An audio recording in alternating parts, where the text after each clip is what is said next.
It is 4:25 a.m. I'm heading to the airport, heading to Dallas, going to help Marie, who has decluttered over 1,000 boxes from her house since June of 2020, one box a day, some days more than one box. Going to help her with the next step of this process, turning her house into a home that she absolutely loves.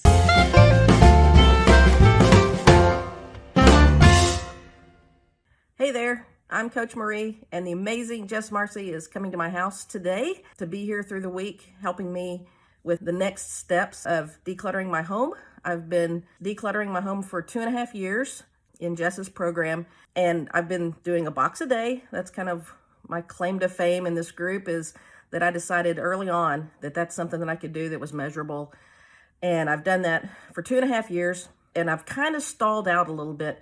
And I wanted to kind of share how I'm feeling about her coming here and the process that we're about to take. And I'm just super excited to have her here. We're really good friends, and I'm excited to spend some time with her, but I'm also excited to see where we can take this journey for me with decluttering. Hello. All right, everyone's been asking for an update. So I am here with Marie, and Yay. we are working on her office, actually. So a little background. Marie's been stuck, and she has decluttered over 1,000 boxes from her house in the last 2.5 years, but she didn't know how to move forward. Stuck a little bit. I think I was so happy with how far I've come that I haven't taken it to the next level and actually finished really any of it. It's all just so much better that I had kind of stagnated with, yeah, life's good. It's fine. I can function in this house, and not really taking it to a home, make it a home I love. It's just better. And so I was kind of content with that.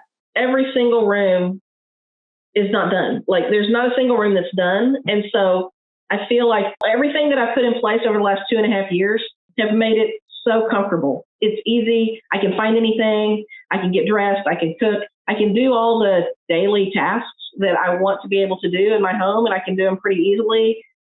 I'm not stressed about the time factor, but nothing is finished. Everything is kind of in flux. I know what's in the boxes, but I don't even know that I want to keep it all. And that's one of the things we're doing, is defining the spaces that we're probably going to get some full wall bookshelves for this room that will provide storage. Like in boot camp, when we say, look at this room and where's the storage? And it's like a dresser and a little basket and that kind of thing. You go, okay, that's the storage area defined for that part of that room. If you need more, you've got to provide it. You've got to put a structure in there that can provide storage, because floor space isn't storage space, but it still is in my house, right? And I had to be okay with knowing that my mentor was going to see that I didn't follow the rules. Well, you did follow. I did follow the rules. Okay. You're trying very hard to follow the rules. Yeah.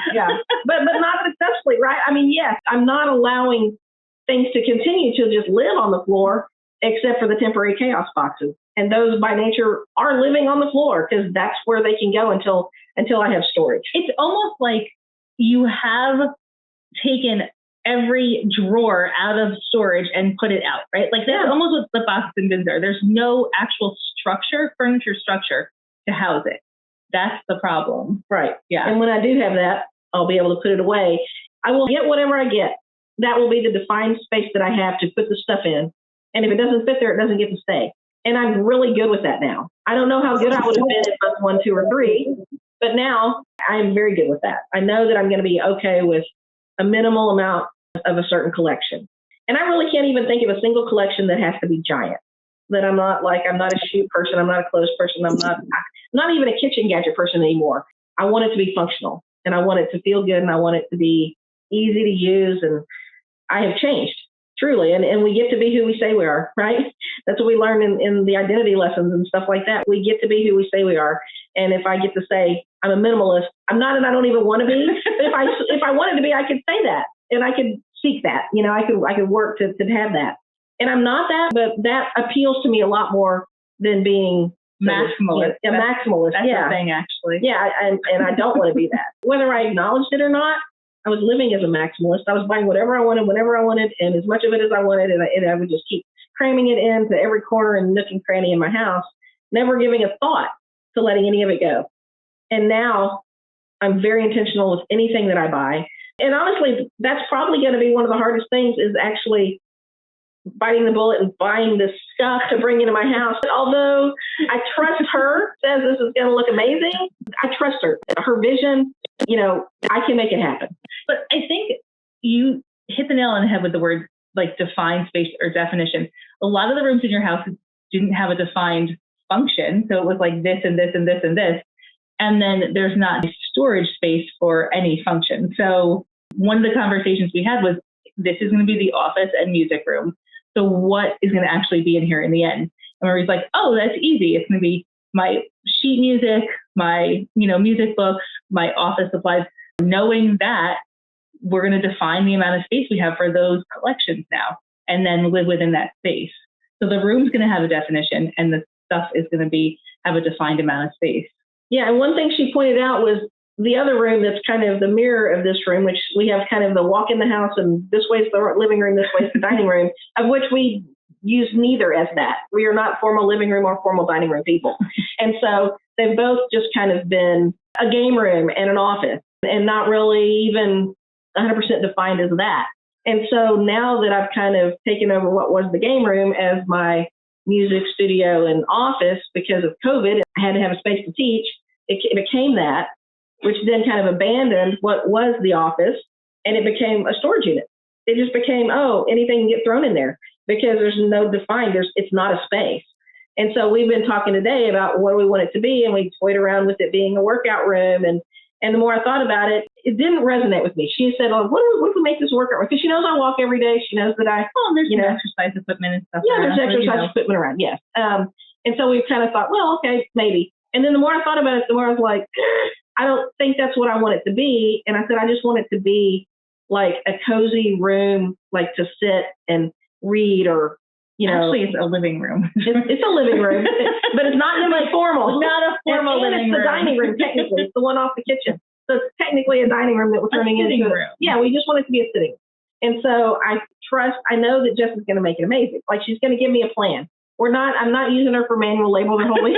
the whole week. I mean, she's going to give me a plan. When she leaves on Friday, I will have a plan, and then I will be able to say, I'm implementing this plan this month, and by the end of the month, this room's going to be amazing. And by the end of this month, whatever. You're very good with having a plan. Yes. Like a defined plan is very helpful for you. Like a home makeover. Yeah. I'm like, I'm not sure you know what you're saying, but yeah, we're going to try. We're going to try. And I think, yeah, we can do it. Marie said that she has gone through this stuff about 4 times already.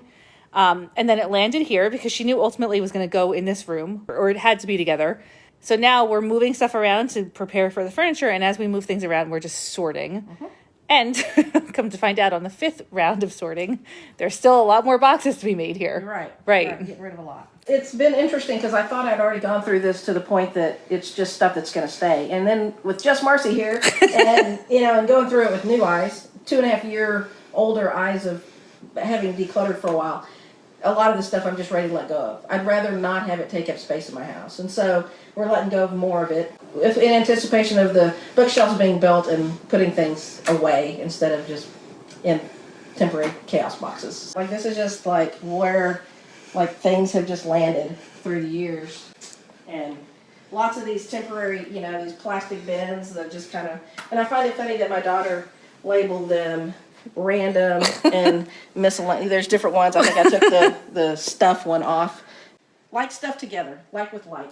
Yeah, everything is really well organized. There's just no place for it to go. Yeah. And I think this is just a common trap that people fall into, is buying more bins, right? That's exactly what we say in the beginning. Right. Stop buying bins. And now I have extras. There were more boxes piled up over here. We just whipped through them in probably like a half an hour maybe, because they're already sorted multiple times. They're already organized.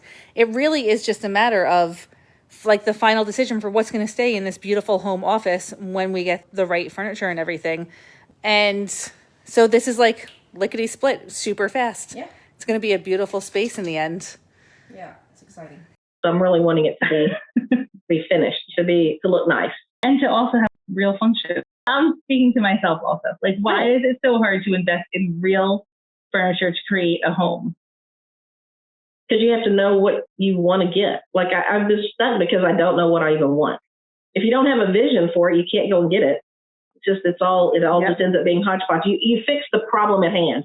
Oh, I need somewhere to put these papers. Okay, I'll get a little bin that'll hold three little drawers. And I've got 1, 2, 3, 4. I can count at least 5 or 6 in here in this room alone, and that's not the only place they are in my house, because that made a solution for that problem. And the reality is, okay, so I bought stools for our kitchen counter. The stools were like $250 each. We literally sit in them 10 times a day at least. Like the price per use is so low. And if we got cheap ones, we would have to replace them and it would be a much higher overall cost. But you use your desk every single day, every day. But we don't want to invest in something that, I don't know why that is, but I'm sure there's a lot of reasons why it is. So we wanted to just do a quick update as to where we are, what's going on. We bought all the furniture that we're going to do a built-in for the bookshelves that we're going to put all the music in and all the stuff to organize an office. But that is proving longer to take than we thought. Like the building of the furniture is quite a task. So that's going to kind of be done more in the evenings, I think. And Jess and I are working on basically making the space to move the furniture around, make space for the new furniture that's being built, and kind of just getting it organized in a fashion that it can be put away. So yesterday we worked on the pile that was over here. So if you look at yesterday's video, there was a big pile here. And interestingly enough, Marie was able to get 11 boxes. 11 boxes of stuff for donate or trash from that pile on round 5 of going through them. So if you are wondering how many rounds it takes to go through to declutter, it's a lot. It's many, It's many. Every time you go through, you're at a different place mentally. You're ready to let go of some things. You realize you can, when you first unearth something, you're like, oh yay, I forgot I had this, and you think you want to keep it. So maybe you put it in the keep box and think, okay, I'm gonna know that I have this and I'm gonna start using it. And even though I knew I had it, I didn't use it. So when I get to this point where I'm deciding what do I actually want to put in the new furniture, I say I don't even want to keep that because I didn't use it. I've known for 2 years that I had it and that it was here, and I actually, anything that I did want to use, I knew where it was. I went to those temporary chaos boxes and I used the office supplies or the umbrellas or the whatever the category was. I knew where it was and I used it. Anything that now as I'm going through these boxes, I can remember, okay, I haven't used this in 2 years. So it's so much easier now to let go of it as opposed to when I first found it. So as you go through these rounds, you're going to be able to let go of things that are hard right now. So if they're hard, don't worry about it. Just put it in the box, make sure it's with like so you can find it if you need it. But don't worry so much about whether you're going to end up making a home for it because you get to decide that when that time comes. We're going to make it awesome and then it will evolve. And just like she said before, her office has changed 3 times since I've known her. We have rotated our bedroom so many times because it's what we needed at the time. And we have a 4-bedroom house. When our kids were younger, they had their bedroom, they had a toy room, which was actually our formal living room because we also didn't have a formal living room. It was just their toy room. Then there were their toys everywhere. And in the meantime, my husband and I had this huge primary bedroom and just massive. And all we were doing was sleeping in there. So I took all the kids' stuff and put everything into the primary bedroom. And so they had, the walk-in closet with all their clothing, their toys, everything that they owned was in that room. And then we took a tiny little bedroom for our bedroom and I took one of their other bedrooms for my office because that made sense. But then a couple of years into that, it stopped making sense because they were a little bit older. So I swapped it all around again. And I've done that so many times because I need to have a functional home. And if it takes me a weekend to swap furniture around, so be it. That's 2 years of easy functional use. And then we'll change it as we need to. Which you can do when you're decluttered. Yes. When you're decluttered, you can change rooms around. When there's so much stuff that you can't even walk in there, you can't move a room. You can't go only put everything in here and here. You can't do it. And That's so true. Once it's decluttered, you get the freedom of moving it around and mixing it up and redoing it. And if I decide, I think I'd rather have this piece of furniture in that room, I move it. Yep. Which can't happen until you're decluttered. So your house gets to work for you. Make your house work for you. That's great. Oh, I like that line. I thought boot camp would be enough. and I would be able to do what I needed to do. And I was excited to get into CBA, but I found myself needing that community, needing that accountability that the community provided. And then I was like, okay, we need to figure something else out. And so we just decided, let's do the box a day thing. And I loved it. It was like measurable. I didn't see results really for probably 6 months, honestly, because the house had so much stuff that even though I knew, my logical brain could tell me, you are removing things from your home, it's gonna start feeling emptier. But I didn't see it for a long time. But I just had to tell myself, and there was a lot of encouragement in the group, keep doing it, stop the flow in. I completely stopped the flow in. I don't think I bought anything non-essential for months when I started.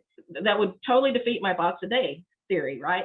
So I just stopped the flow in, kept the flow out, and now I see a huge difference. But for a long time I didn't, but the encouragement from the group kept me going. Every box in your house was commingled, right? So the first step, like the first round, is really just taking those boxes and categorizing them. And what happens is you start freeing up a little bit of space because you get rid of some obvious trash, right? But mostly you're just categorizing. And then you move the boxes to where you think they're going to end up living. So that creates more temporary chaos in that space.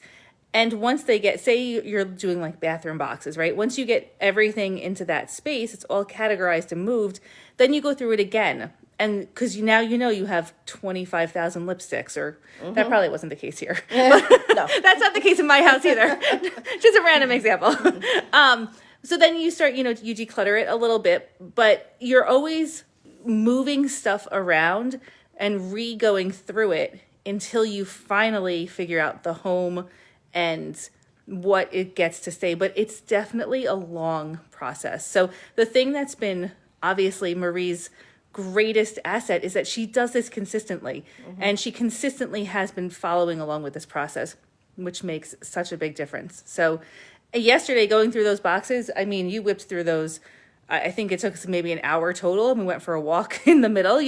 Marie was like, I'm getting exhausted with this. So we just went for a quick walk and then went through the rest of them. And yeah, and allowing yourself to take that break, acknowledging, wow, this is getting hard. The decision fatigue is real.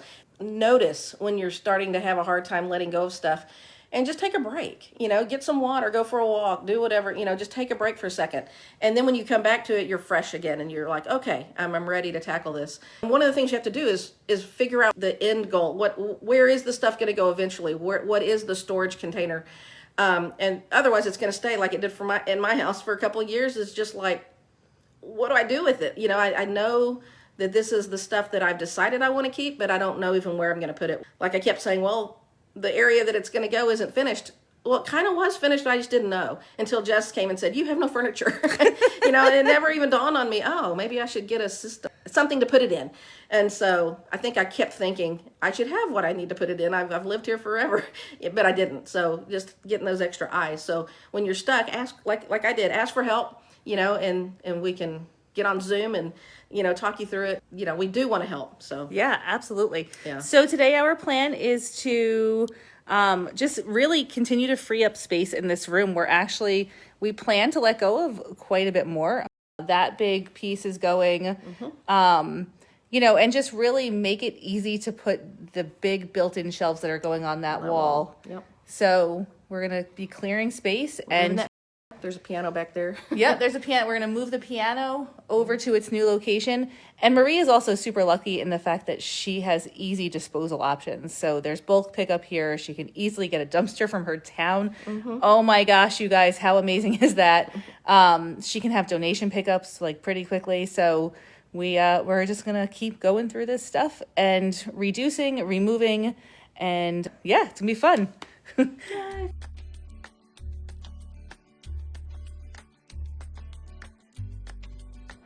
Good morning. Hey, everybody. So here we are on the last day with Jess here at my house, and we got the shelving in. I'll show you what we bought. And it's not completed yet. We're putting in shelves right now, but we're going to have this. I'll back up. You can see Jess Marcy. So that unit is going to house a lot of the stuff that's been in boxes for a long time.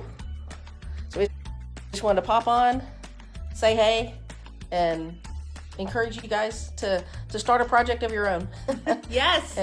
We're going to work on this today. We also got another piece of furniture for the kitchen, so we're going to assemble that, work in there. It's a little bit of a game of Tetris, so really trying to get Marie set up for being able to move forward here. Marie, how are you feeling on day 3.5? A little exhausted, but really good. We've made some real progress. I think one of the big things was just, letting her see what was happening and take in the advice. Like I couldn't see what I needed to do for the next step.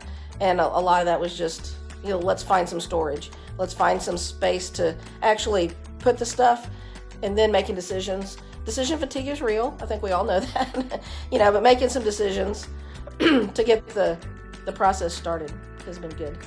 3.5 days is still fabulous. Yes. I think also, like committing to a function for different spaces has been a really big deal. This is the office, right? But I still think there was a little kind of, like, for 2.5 years I've been saying, this was a game room, this was a, Yeah. like it's been really unclear, like, where to move forward, which is super common too. I mean, you have 4 adults living in this house. With COVID, a lot of adult children, college-age children moved back, right? So adjusting to your life right now and what you need right now can be like, I don't know what's going to happen in the next 6 months or 12 months or 12 months or 18 months or whatever, but you gotta make it work for right now. Yes. So we're working today. We'll keep you posted. We'll do another live later and kind of show you as the progress happens. Yay! Good to see everybody. Bye. Be ruthless for yourself. Like, decluttering is advocating for the life that you want. It's advocating for you. Be ruthless in making that a priority, in making you a priority.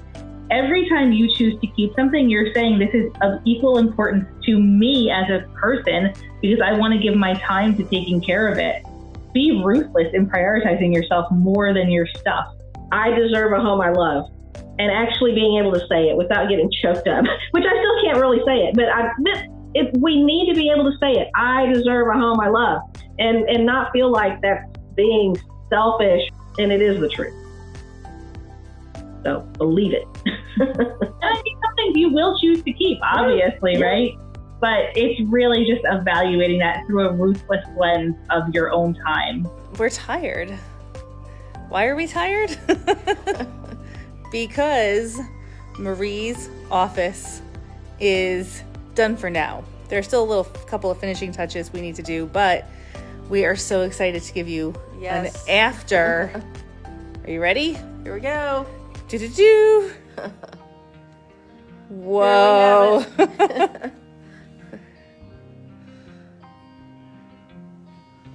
Woohoo. Oh my gosh. That's it. Isn't that awesome?